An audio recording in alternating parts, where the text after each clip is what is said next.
Представувањето на Македонија и македонскиот народ за време на Втората светска војна, или народно-ослободителна војна, како што ја нарекуваме, било условено од неколку фактори. Прво, од степенот на развитокот на вооружената борба во самата Македонија и придобивките што македонскиот народ и партизанското движење ги стекнале во текот на борбата и при крајот на војната. Второ, од политиката на централните органи, како што биле Комунистичката партија на Југославија, Врховниот штаб, Националниот комитет на народно ослободување, АВНОј и други органи на ниво на тогашна нова Југославија во фаза на формирање. И трето, зависело до некаде и од меѓународниот фактор, околностите што владееле за време на војната и верификацијата на тоа што македонската вооружена борба била остварена и верифицирана од страна на сојузниците. На 29 ноември 1943 година во Јајце се одржа второто заседание на АВНОј, на кое беше потврден процесот на федеративната институционализација на Југославија во текот на Втората светска војна. На ова заседание, помеѓу другото, донесена е одлука Југославија да се изгради како демократска федеративна држава на рамноправни народи со федералните единици Србија, Хрватска, Словенија, Македонија, Босна и Херцеговина и Црна Гора. Овие федерални единици на посебни антифашистички собранија прогласија своји држави федерални единици во рамките на Демократската федерална Југославија, ДФЈ. Масовен учесник во народно-ослободителната борба беше македонскиот народ. Во таа борба се вклучија и бројни дејци кои беа познати уште во предвоениот период по нивната борба за македонска државност, за македонски јазик, за македонската слобода. Во овие рамки, на првото заседание на АСНОМ на 2 август 1944 година беше прогласена и Демократска федерална Македонија како дел од АВНОјска Југославија. На првото заседание на АСНОМ на 2 август 1944 година дојде до формирање на македонската држава и беше избран првиот президиум на АСНОМ, како кој во овие услови на војната се уште немаше да биде еден тип на формална влада, но сепак тој имаше и извршна, и законодавна, и врховна власт во новоформираната македонска држава.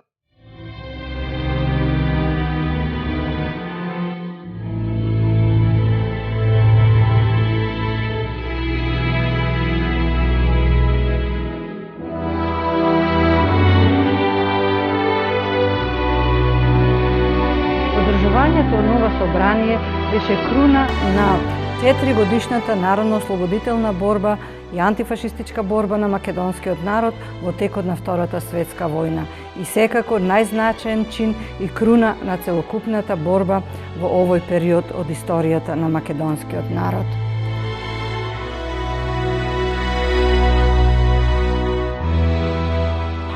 Летово веќе Македонија практично беше слободна, освен големите градови. Тогаш одлучихме да го одржиме заседанието и беше една дискусија каде да се одржи и кој датум да се одржи. Кога се веќе одолжи времето за одржување, тогаш се решихме да го поврземе првото заседание на АСНОМ со Илинденското востание. И затоа во нашиот народ се говори за втор Илинден за ово заседание.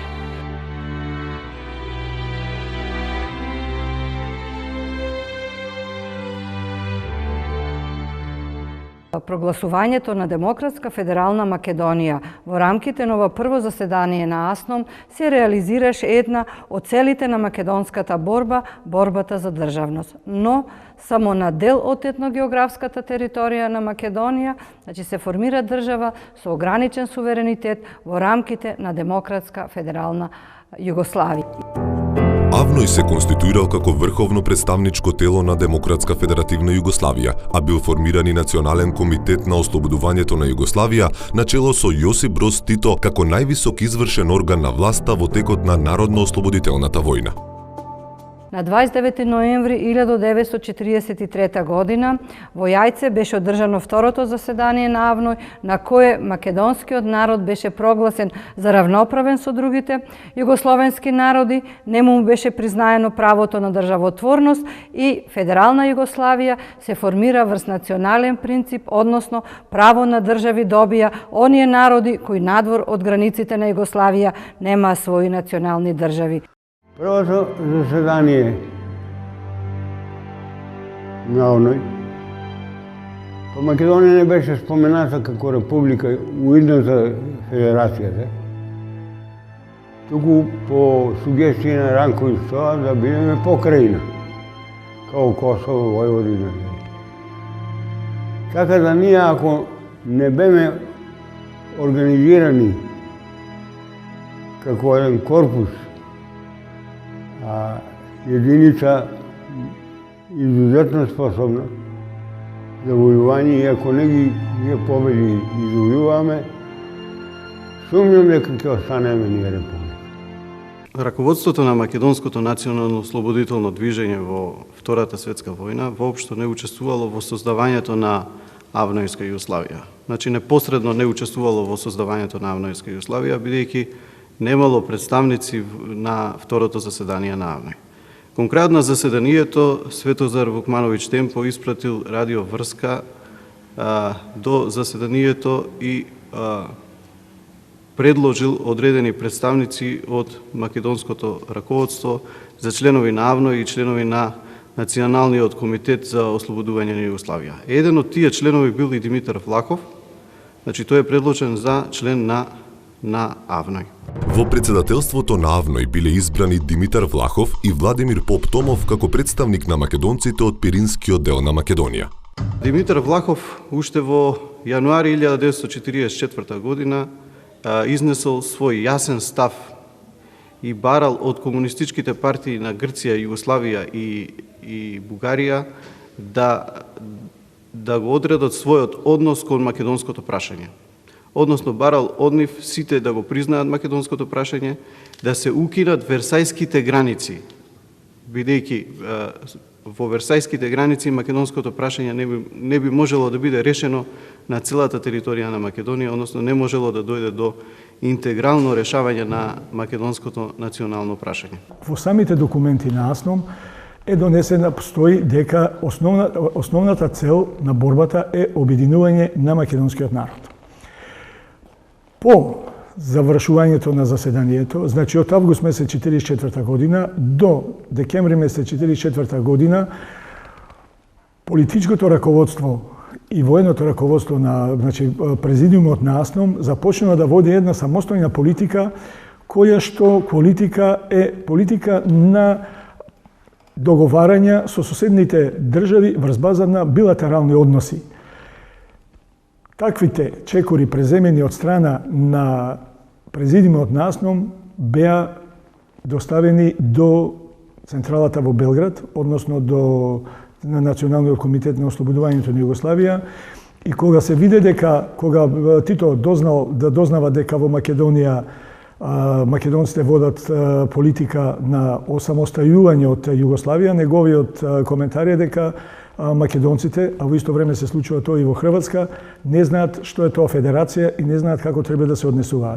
На состанокот на првиот национален комитет на ослободувањето на Југославија при крајот на август 1944 година, како представник од Македонија беше вклучен Емануел Мане Чучков.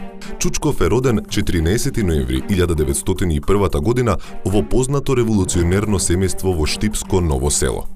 Тука завршува основно образование, а гимназиското образование го добива во Штип и Скопје. На филозофскиот факултет се запишал во Белград, а по отворањето на филозофскиот факултет во Скопје се префрлил на Скопскиот факултет во групата на географија, етнологија и етнографија, историја и словенска филозофија, каде дипломирал во 1925 година. Уште како дете бил задоен со револуционерен дух, имајќи го фактот дека потекнува од познато револуционерно семејство. Негов чичко бил Ефрем Чучков, познат окружен штипски и скопски војвода, другар на Гоце Делчев и Даме Груев. За време на студиите се вклучил во Македонската младинска тајна револуционерна организација ММТРО. Во 1927 година бил уапсен заедно со поголема група на активисти на ММТРО, а потоа ослободен. За време на студиите се вклучил во Македонската младинска тајна револуционерна организација ММТРО. Во 1927 година бил уапсен заедно со поголема група на активисти на ММТРО, а потоа ослободен.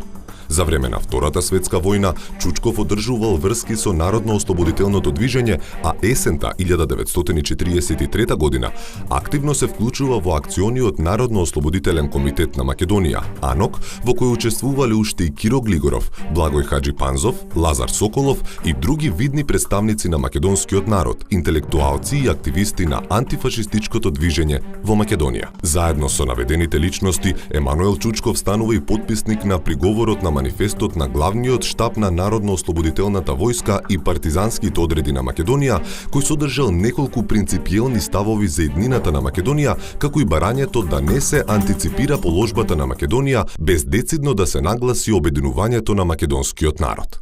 Последиците од ваквите ставови, потписниците на приговорот ќе ги почувствуваат во нивната понатамошна дејност во слободната татковина. На првото заседание на АСНОМ на 2 август Емануел Чучков го поднел рефератот Народно-демократската власт во Македонија, незината саштина, организација и задачи, каде освен за работата против окупаторот, зборува и за идното образование, наука и култура како важен дел од зацврстувањето на современата македонска нација. На 28 август Националниот комитет на ослободувањето на Југославија со телеграма побарал од президиумот на АСНОМ да испрати лице од Македонија кој ќе биде поставено на функцијата подпредседател на Националниот комитет. На третата седница на президиумот на АСНОМ се одлучило да се испрати Емануел Чучков. По ова назначување започнува работата и активноста на Чучков во Белград, каде тој ги застапувал стремежите и вековните идеали на македонскиот народ за целосно обединување на Македонија. Поради обидителните ставови на раководството во Македонија и на неговите представници во Белград, Националниот комитет почнал да појавува отпор кон одлуките кои биле од витално значење за македонскиот народ. Меѓу другото, се даваат мощне остри квалификации што подоцна ќе имаат тешки последици. Во извештајот се вели дека во председателството големо влијание имаат некои македонски националисти-сепаратисти. Централен представник на таа група е Емануел Чучков, но тука спаѓаат и генералот Михајло Апостолски, а меѓу главните идеолози на националистите е Лазар Соколов. Уставотворна скупштина на заедничкој седници Савезне скупштине и Скупштине народа решила е и решава у име народа и на основу законских одлука оба дома. Прво, Демократска федеративна Југославија проглашуе се Народном републиком под именом Федеративна Народна република Југославија. Со изборот на привремената влада на Демократска федеративна Југославија на 7 март 1945 година, Чучков накусо до 16 април истата година станува министер за Македонија во оваа влада предводена од Јосип Броз Тито, која е во функција до 11 ноември до распишувањето на парламентарните избори. На 30 март оваа година во Народна република Македонија се одржаа избори за градски, а на 13 април за околиски народни одбори.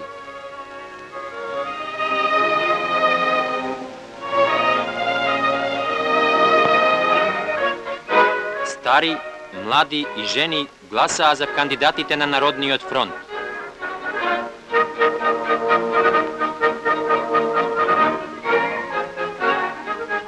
Како и во 2,5 изминати години, луѓето и жените на Македонија и овој пат го дадоа својот принос во зацврстувањето на својата народна власт и ја помогнаа во изградбата на земјата, во поарнувањето на животот на трудбениците од градот и селото.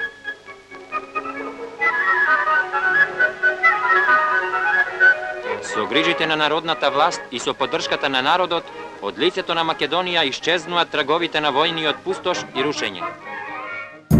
Како член на тогаш највисокото државно раководство, Емануел Чучков ги бранал ставовите за обединувањето на Македонија. Најмногу се насочил против геноцидот на македонците во Егејска Македонија, чија што единствена вина била тоа што не се грци и што не учествувале на страната на Народно-ослободителното демократско движење. И не само таму. Тој зборува и за иселувањето на 25.000 македонци кои нашле за солниште во Федерална Македонија. А таму, зад бодликавите жици е Егејска Македонија. Тежок е животот на нашите браќа во Егејска Македонија. Уште потежок е денес кога информ бировското раководство на Комунистичката партија на Грција на чело со Захаријадес и неговите наредбодавци од Москва извршија срамно предавство на грчкото демократско движење. 32 години веќе без запир се спроведува физичко истребување на народот од Егејска Македонија. 32 години нашите браќа се наоѓаат во робство и гнет. Кој ли цвер не ве побркал уште од огништата родни? Кој ли монархофашист не си ги натопел уште рацете со вашата невинна крв? На чија ли врата не побаравте леп, сирачења без татков дом? Ние не губиме вера во цврстото единство на македонскиот народ, ниту вера во тоа дека народот од Егејска Македонија ќе дојде до своите права, дека македонскиот народ ќе го реши своето национално прашање онака како што тој сака. По ослободувањето уште пожестоко продолжи теророт и присилното иселување на македонците, како и нивното национално негирање. Една од формите на денационализацијата на грчката власт по Втората светска војна беше и измена на населените места, поради што дојде и доменувањето на населбите со нови грчки имиња, а и спроведувањето на мерки на асимилација преку школи, предшколска возраст и преку терор со забрана на македонскиот јазик и секако непризнавањето на македонската народност како малцинство кој живееше во егејскиот дел на Македонија. Своите ставови од позиции на одбрана на историската вистина за Македонија, за македонците и нивната борба за слобода и државност, тој зачестено ги пласирал во тогашниот печат. Ваквите негови погледи и посветеност на идејата за обединување на Македонија не биле благонаклоно примени од страна на тогашните највисоки југословенски државно-партиски раководители кои се залагале за градење на добрососедски односи со Грција на сметка на македонската трагедија.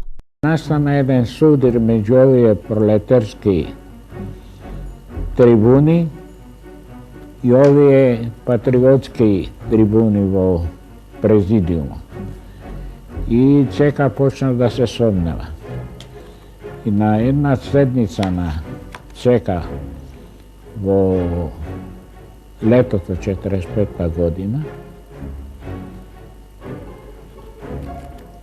оценета е таа цела група со Чентов, Влахов Старио, Влахов Младио, Киро Глигоров, Лазар Соколов, Каджи Панзов од Пирузе, Павел Шатев, како антипартска група. И дадена е директива да се следи доле во организацијата, сигурно и на органите на безбедност. И тогаш настанува еден овај судир. Во овој период веќе македонските кадри се наоѓаат во немилост. Почнува едно следење нивно на селото нивно, на сите нивни настапи јавни, на нивните искази. Така се следи Шатев, се следи Петре Пирузе Мајски, значи Димитар Влахов, сите овие македонски дејци кои пред Втората светска војна се бореле за обединување на Македонија, нивните изјави и нивното движење целосно се следи бидејќи тие го поставуваат прашањето за обединување. Од другата страна стоеше едно тврдо, така да се каже, комунистичко крило со Цветко Зуновски Абас, Страхил Гигов, Лјупчо Арсов. Значи тоа беше една група на ортодоксни догматски комунисти кои сметаат дека македонското прашање дефинитивно се решило на второто заседание на Авној и дека македонскиот народ го искористил своето право на самоопределување до отцепување токму на ова второ заседание, иако знаеме историски факти дека на ова заседание не присуствуваше ниту еден македонски делегат. Сега Лазар Колишевски не само како партиски секретар, туку и од позиција на председател на Народната влада во Македонија, има огромна политичка моќ и директно заедно со Сојузна ОЗНА почнува една хајка за дисквалификација на македонските така наречени автономисти и сепаратисти. Во екот кога во Македонија се водела кампањата против така наречената антипартиска група, односно автономисти и сепаратисти, започнал процесот на отстранување на политичките неистомисленици и во Београд. Така, Емануел Чучков ја завршил својата двегодишна политичка кариера во рамките на сојузните органи. Но тој извесен период е пратеник во Народното собрание, а потоа целокупната своја дејност ја посветува на научно-истражувачка работа, на формирање на македонските културни, научни институции и така натаму, значи на благородна личност која целиот своје знаење и интелект ја вградува во првите години на создавањето на овие значајни институции од областа на просветата и културата во Република Македонија. Во тие дни, кога секој наш човек, секој наш кадар придобиваше поголема вредност од колку што беа неговите индивидуални квалитети, ние одделивме за органите на државната безбедност изворедно силен сегмент од нашите револуционерни кадри. Само споредбата на наведените бројки за досиеата со поранешните веднаш ќе укаже до каде се спрострел заговорот во таа смисла. Склон сум да верувам дека слични бројки не би може да се сретнат дури во најцрните антимакедонски архиви. Години поред, јас лично сум имал прилики да слушам искажувања на поединци дека знаат оти се контролирани, дека знаат оти се прислушувани, дека им се отвора поштата и дека за нив се водат досиеа. Бројни се примерите кога самата државна безбедност од свој побуди им подскажувала дека постои над нив таа контрола.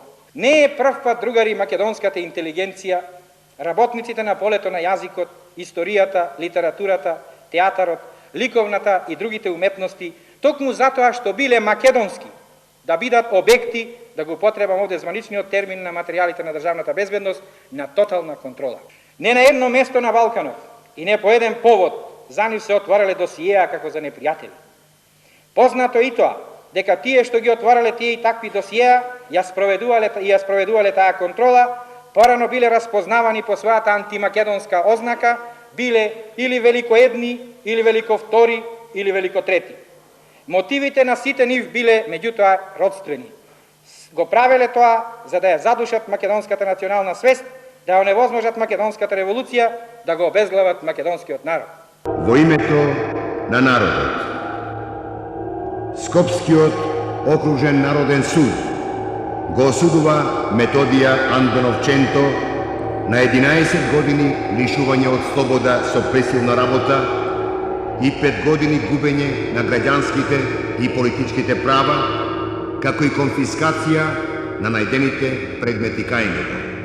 Член на првата привремена влада на ДФЈ во Белград во функција министер за рударство во периодот од 7 март 1945 до 2 февруари 1946 година бил Бане Андреев. Во периодот меѓу двете светски војни покажал видна револуционерна дејност во СКОј и КПЈ, поради што бил често прогонуван и затворан.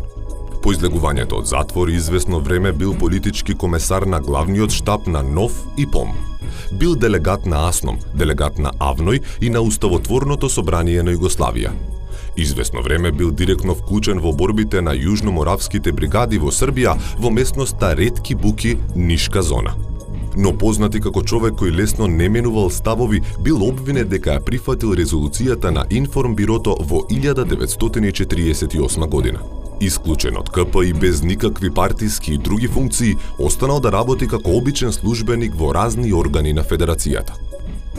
Истовремено, на висока позиција, но без поголеми ингеренции и политичко влијание во Белград, бил Димитар Влахов. Во ноември 1945 година, тој бил избран за потпредседател на Президиумот на Сојузното собрание на ФНРЈ.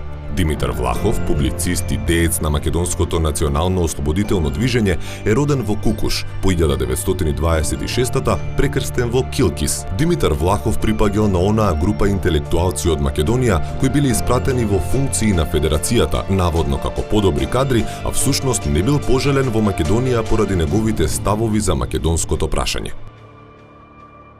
Значи, настанува една промена на кадровската структура на Комунистичката партија на Македонија. Илјадници стари комунисти, проверени кадри, се тргаат од партиските редови, се исклучуваат, дел пропаѓаат по истражните затвори, дел само биле едноставно исклучени од партијата, пензионирани, остануваат во сенка, например, како Кирил Петрушев, исто така член на првиот президиум на АСНОМ, кој во време на информбирото исто така беше тргнат. Еден Васил Калајџиски, така натаму. Сите, значи, тие први лидери во комунизмот, кои беа и членови на комунистичката партија и учесници во народно-ослободителната борба, сега се тргаат од политичката сцена. Значи се прави еден чист терен во кој ќе остане неприкосновена личноста на Лазар Колишевски. Исто така, Димитар Влахов е повикан во Белград, каде што според одредени записи кон него многу некоректно се однесувале и всушност бил ставен во изолација. По доаѓањето во Југославија, Влахов продолжува со публицистичка работа, но се занимава и со политичка дејност. Станува подпредседател на Президиумот на Федеративна Народна Република Југославија. Сега во Југославија ја имаме само Вардарска Македонија. Во нашата Федеративна Југославија ние сакаме да влезат и другите две македонски области. Наше е правото да бараме обединување со Егејска и Пиринска Македонија и тоа право не може никој да ни го одрече. Додеше тие луѓе беа мало занесени со една илузија за создавање на обединета Македонија, кое беше илузорно да се направи.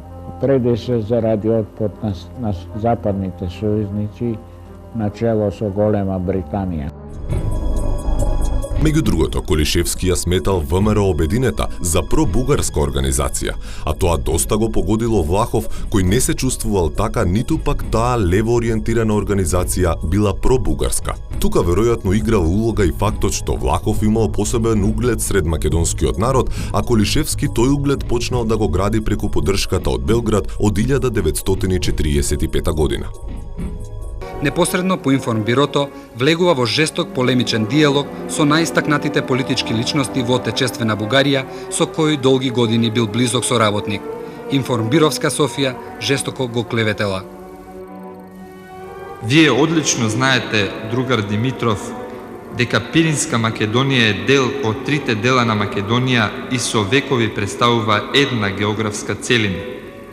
Додека ние мислевме, а и целиот народ во Пиринска Македонија, дека дојде време за правилен развој на односите меѓу Пиринска и Вардарска Македонија, дојде фамозната резолуција на Информбирото од 28 јуни 1948 година, која овозможи да излезат на површина тенденциите со великобугарски карактер, кои дотогаш беа скриени во самото раководство на Бугарската комунистичка партија, со еден збор подигнат е кинески ѕид меѓу Пиринска и Вардарска Македонија. Реално, како припадник на групата автономисти и сепаратисти, Влахов бил маргинализиран во Белград се до неговата смрт во 1953 година на почесната функција председател на Народниот фронт на Југославија, општествено-политичка организација која била трансмисија на КПЈ. Југословенското раководство ја спроведуваше чистката со наводните или вистински приврзаници на резолуцијата на Информбирото и на Советскиот сојуз со најсталинистичките методи, со отворање на бројни логори, затвори, пред се синовним за тој терор кој се спроведуваше за време на Информбирото беше Голиоток. Така да се создаде еден култ, прво култот на Тито, а второ и култот на Лазо. Например, беше непознато тоа да се скандира името на Тито и името на Лазо, се до 53-54 година, всушност се одвиваше под мотото на обновата, се одвиваше под паролата Тито Лазо, народ, партија и така натаму. Сето тоа се одвиваше со цел да се создаде еден култ, да се мотивираат масите, да им се верува во раководителите, иако за тоа се крие и некои идеи кои што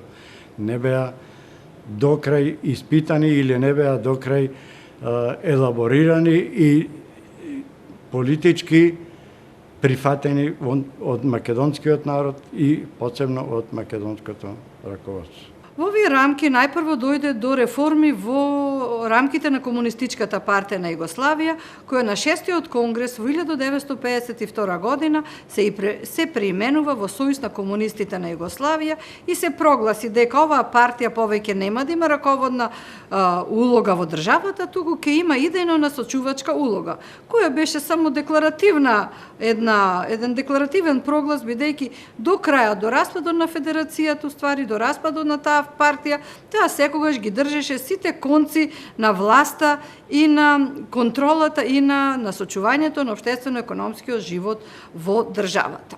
Истовремено ова 53 година е значајна бидејќи се носи еден уставен закон со кој уставно е инаугуриран еден нов правец во развој на југословенскиот социјализам, а тоа е работничкото самоуправување.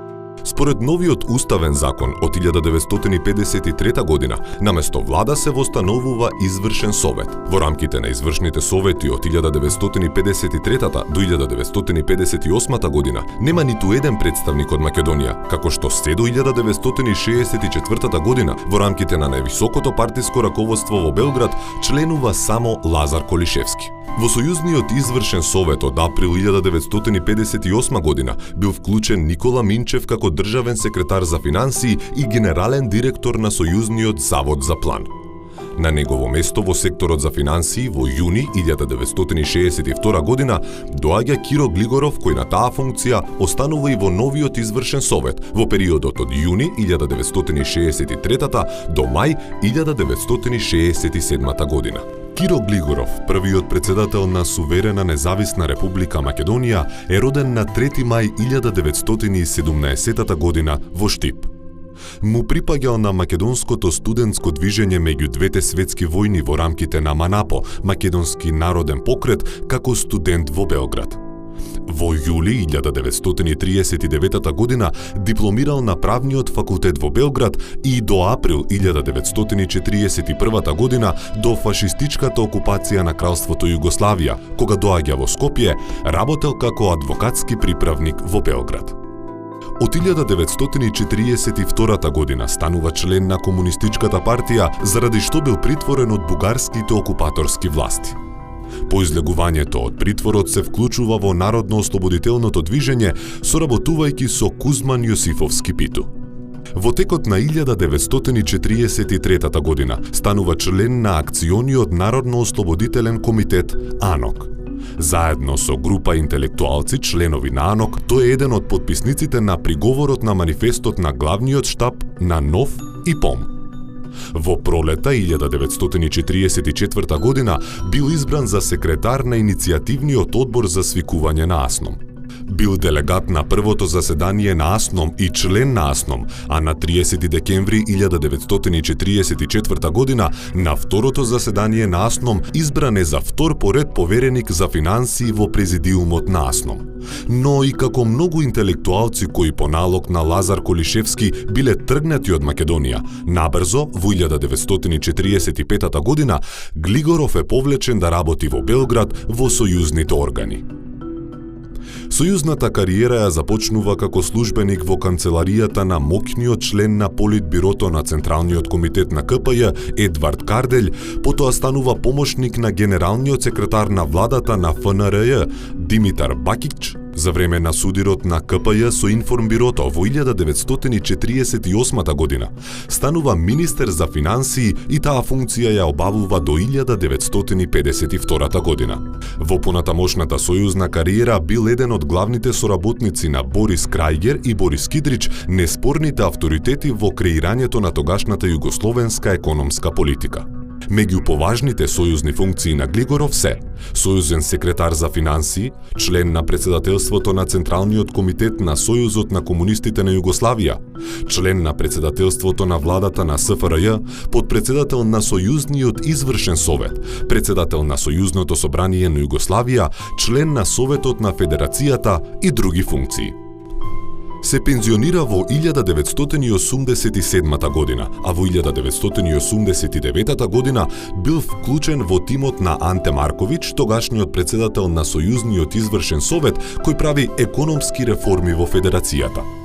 во текот на распадот на СФРЈ ќе стане член на комисијата во рамките на Централниот комитет на СКМ, која подготвувала ставови за реформирање на стопанскиот и на политичкиот систем на земјата.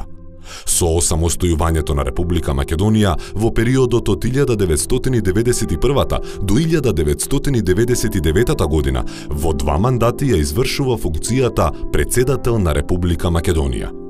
Починал во ноќта помеѓу 1 и 2 јануари 2012 година. Во истиот период во рамките на извршниот совет на чие чело за прв пат наместо Тито застанува Петар Стамболич, покрај Глигоров биле уште и македонците Борко Темелковски, Ристо Джунов и Густав Лахов.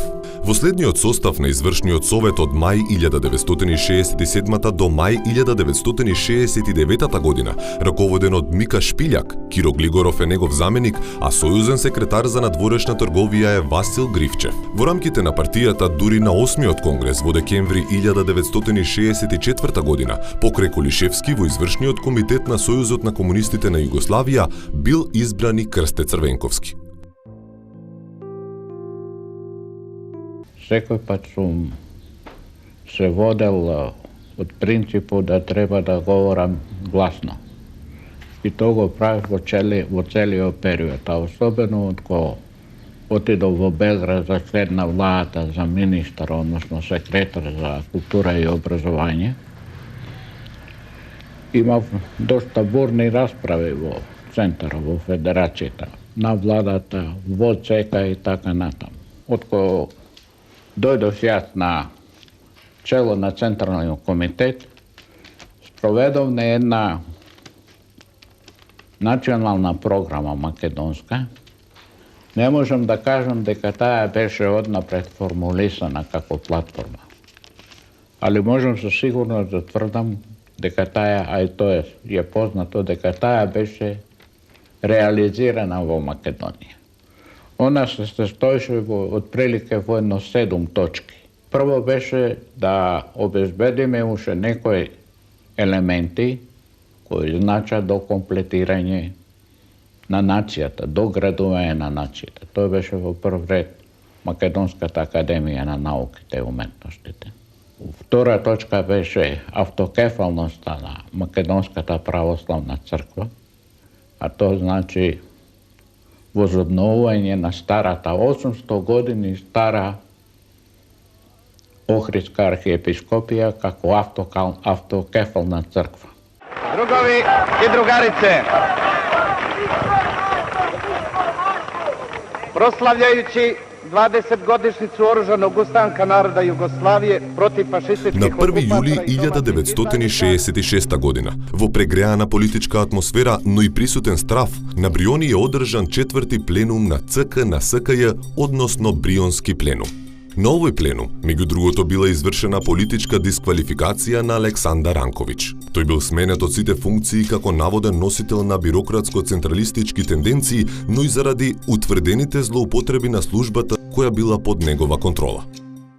Али особено од 66 година, а јас тука на чело на Централниот комитет на Сојузот на комунистите дојдов во 63 година, значи после 3 години, со потиснување на тајната политичка полиција, после сменувањето на Ранковиќ како главен господар на тајната политичка полиција, и од тога е настапи еден период све до крај на 60-тите години, еден период кој го ја нарекнувам звездан период на таа социјалистка демократија. Таа беше далеко од оваа демократија што е сега.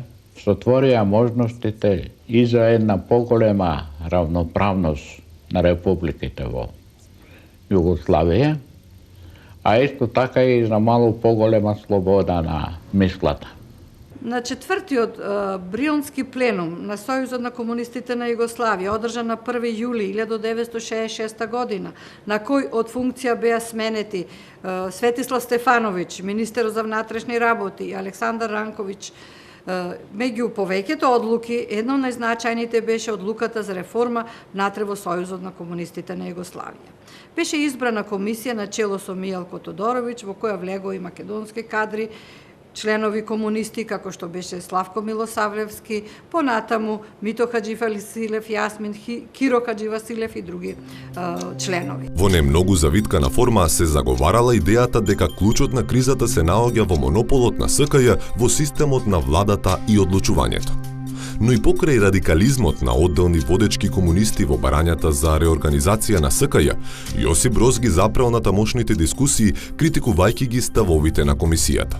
Сепак, прекинатата работа на Комисијата за реорганизација на СКЈ не можела сосема да ги сопре новите демократски идеи и струења.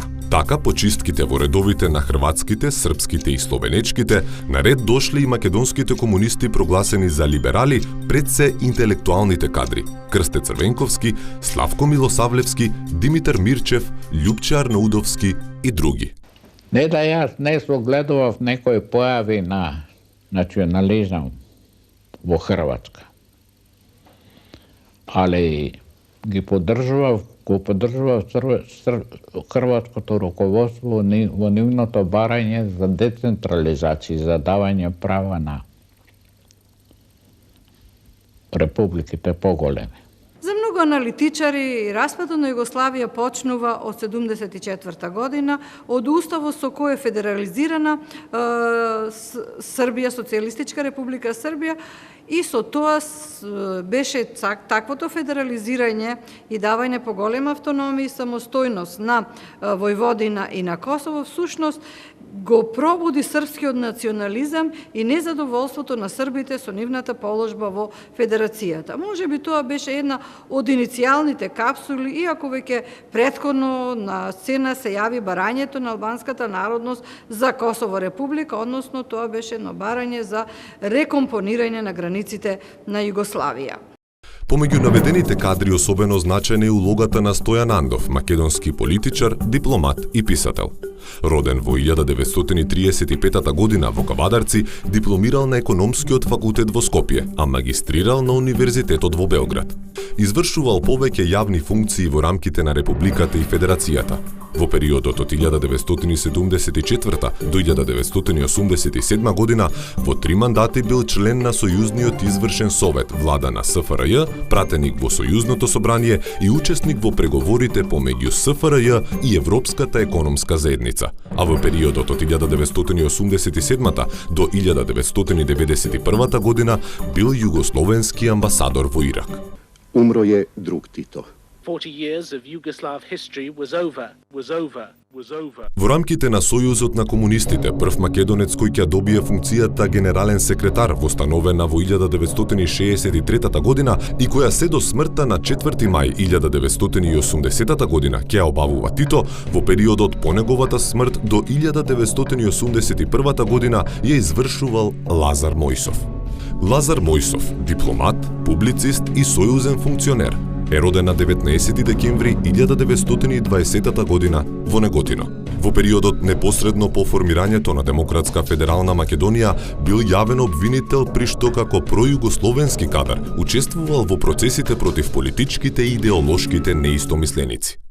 Кариерата ја продолжува во Белград како еден од милениците на Јосип Броз Тито, типичен пример на пројугословенски ориентиран политичар кому интересите на неговата република од која произлегол и направил кариера му биле на втор план. Еден од македонските исто така представници, доста ценет и миленик на Јосип Броз Тито, Лазар Мојсов, тој сосема ги кини корените со Македонија.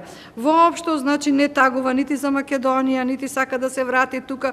Значи, имаме два прототипи на личности кои поникнаку ја чувствува татковината од каде потекнува. Во периодот од 1977 до 1982 година бил секретар за надворешни работи на СФРЈ. Во периодот 1980 до 1981 година е на челна партиска позиција, а од 1987 до 1988 година бил председател на председателството на СФРЈ. Во последните години од животот постојано живее во Белград, каде починал на 25 август 2011 година. Погребан е во алејата на заслужните граѓани на новите гробишта во Белград. Се што можеше да се одземе од Македонија се одзема и она остана сега тука и сега е на сигурен пат да влезе во Европа како samostojen член и со тоа да границите ги престанат да постојат меѓу Европа и Македонија. Веселин Ѓурановиќ го предводи Сојузниот извршен совет се до мај 1982 година, период во кој почина Јосип Броз Тито, а СФРЈ навлегуваше во последната фаза од незиното постоење заради бројни нерешени проблеми на политички, но пред се на економски план. Во овој период во составот на ова тело покрај Стојан Андов беа и Драголјуб Ставрев, Стојан Маткалиев и Светозар Поповски. По него секоја година се менува челната личност, а во периодот 1990 до 1991 година, кога дојде до распад на СКЈ, оваа функција ја обавувал Милан Панчевски. Панчевски останал запаметен по тоа што бил председавач на 14-тиот конгрес на СКЈ во Белград во јануари 1991 година и по неговото напуштање на дел од делегациите Словенија и Хрватска по предлог на Слободан Милошевиќ побарал да се утврди нов кворум, без тие што го напуштиле и конгресот нормално да продолжи со работа.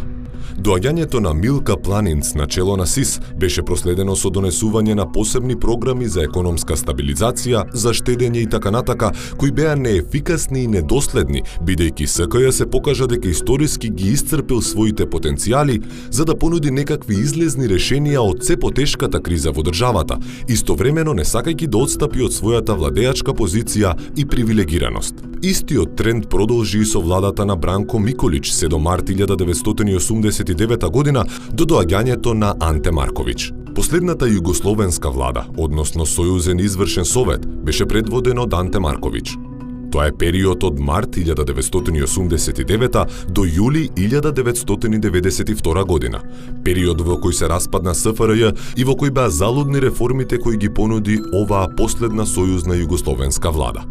Во неа од СРМ членови беа Никола Гашовски и Владо Камбовски, кој истовремено беше сојузен секретар за правда. За време на постоењето на последната југословенска влада, всушност се одвиваа интензивните процеси на распаѓањето на социјалистичка Југославија. Predsjednik vlade Ante Marković je hrabro izjavio da ga prekid kongresa ne plaši i da će država funkcionisati i bez partije. Член на председателството на СФРЈ од Македонија бил универзитетскиот професор доктор Васил Тупурковски. Тој подолго време бил во органите на Федерацијата, често бил доведуван во ситуација да ги менува и своите ставови, како на пример оној за создавање на непринципиелна коалиција од страна на Хрватска и Словенија. Но сепак, кога е во прашање неговата улога како член на председателството на СФРЈ, во драматичните ситуации Тупурковски доследно ги бранел интересите на СР Македонија. Да сам ја без мандата председништво Централnog комитета говорио о увоđenju вишепартијскog система. Ви ćete видети да до 89 таквих идеја Saveza komunista, u Savezu komunista nije bilo, a normalno nije bilo oficijalnih opozicionih snaga. Ako je nešto bilo, bilo je recimo u disidentskim krugovima, gde se normalno uvek i od 70-ih nadalje razmišljalo o takvom tipu demokratizacije zemlje. Така, освен неколку личности, повеќето представници од Македонија во органите на Федерацијата главно предност им давале на општо југословенските интереси, така што за разлика од другите републики при распадот на Федерацијата, во првиот момент тие не понудија концепт за осамостојување на Република Македонија. СРМ уредно ги извршуваше обврските кон Федерацијата во услови кога Словенија и Србија направија упад во монетарниот систем. Нема predsjedništva Jugoslavije kao važne institucije koja ne funkcionira od 15. maja. Treba ustanoviti zašto ne funkcionira i ko snosi odgovornost da ne funkcionira, da se našlo pred odlukom da prizna zapravo promjenu međunarodno pravnog suvereniteta i granica Jugoslavije.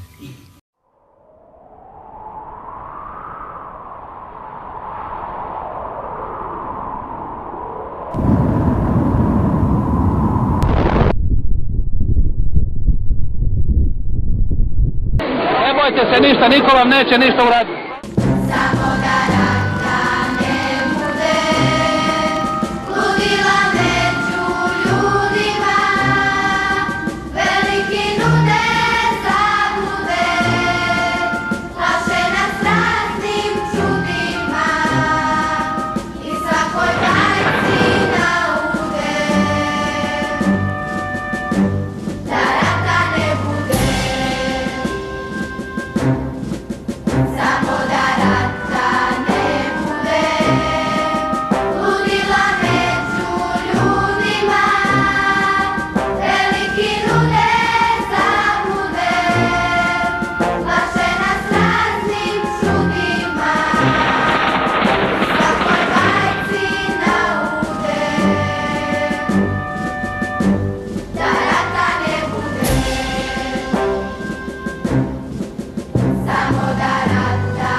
Создавањето на повеќе партискиот систем и појавата на нови идеи и партии со поинаква провиниенција постепено го пробиваа патот кон сознанието дека СФРЈ замена во историјата и дека иднината е во сувереноста и независноста на републиката.